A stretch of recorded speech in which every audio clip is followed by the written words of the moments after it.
kind of always thought snowboarding was a relatively new sport, but on a recent trip to Turkey, I realized that it's actually been around for hundreds of years.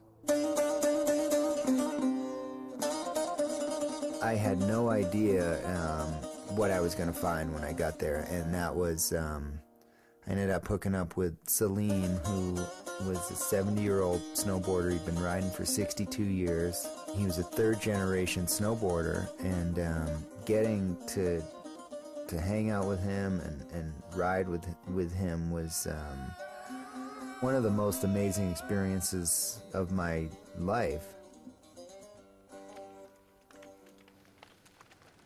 Tarih 4 seneden beri bu var. Dedemize bize kalmadı bu.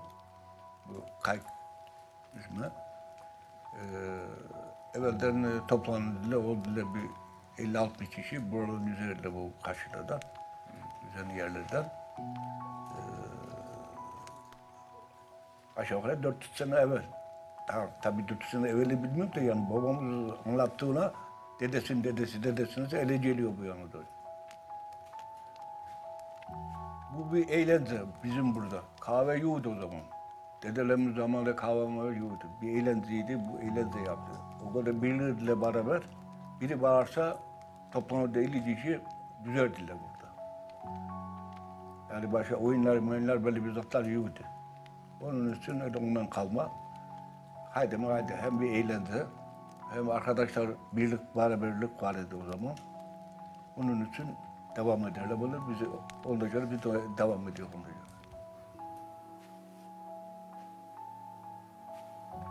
Bunu el rendesiyle şöyle bir yaparız. Ondan sonra keserler şu çivileriz buraya. Tamam mı? Bu ipi buraya takarız. Bu değneği elimize alalım. Bu demoni bu. Bu olmasa yıkılırsın. Küt diye düşersin.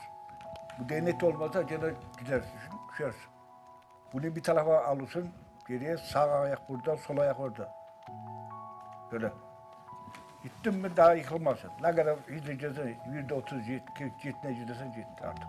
Geriye nereye çertirirsen o kadar gidersin. Buraya açılıyorsun, bu deneye veriyorsun yük. Bunda açıldın mı yavaş gidersin. Ondan sonra bıraktın mı fazla gidersin, haydi hop! Aşağı yukarı ben 70 yaşında oldum. Halen devam ediyor. 46'dan beri, 1946'dan beri ben binerim bunda. Üzerim yani bunda.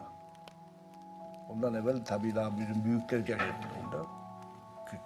46'dan beri ben binerim. 1946 sene. Ondan beri üzerim bununla ama. Kayarık yani. Da Selim amca. Başla. 1, 2, 3, başla. Hadi.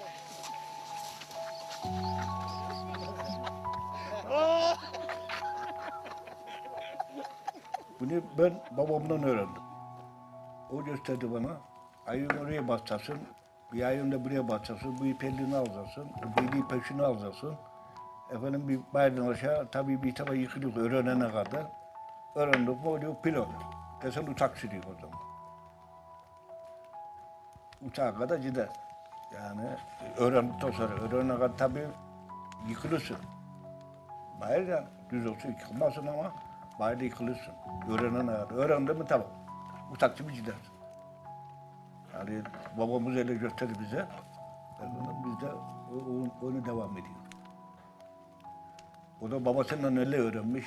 Onun babası daha ondan öyle öğrenmiş. Aşağı 400 sene evvel. Ondan yana geliyor artık. Ne kadar daha belli olmaz.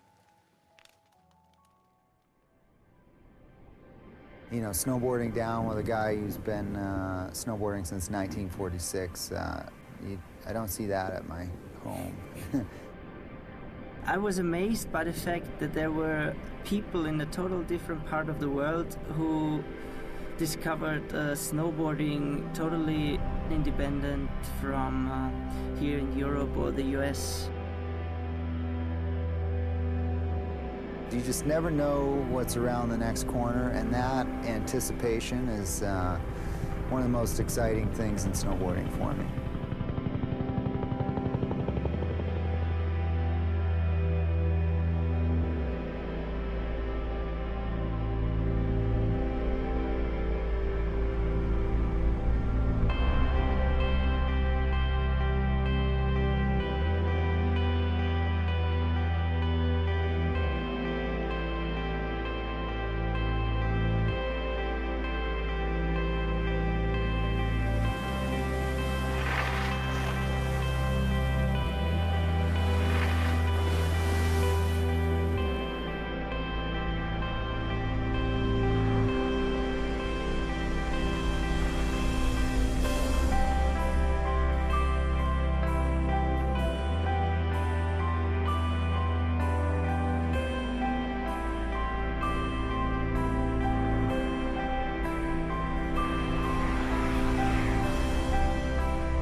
Ben bunu yapmasam bak hasta olurum. Yemek yiyemem. De çıksam dağların başına orada bin zamanda insan buraya başka oraya çıktım. Bir şey vücudum rahat etmez, ikman etmez. Bu olmasa olmaz. Yerde ikman etmem lazım. Bunu üzmaya yapamazsak yemek yiyemiyorum. 70 yaşında oldum. Halen devam ediyorum. Hatta devam edeceğim daha. Ölene kadar bu ayımın altındadır. Ve dedelerimiz de aynı dediler. Yani ölene kadar devam ettiler bunda. Babalarımız, dedelerimiz. Keep riding every day, all the time, and you'll be healthy and happy for the rest of your life. And I'll never forget that.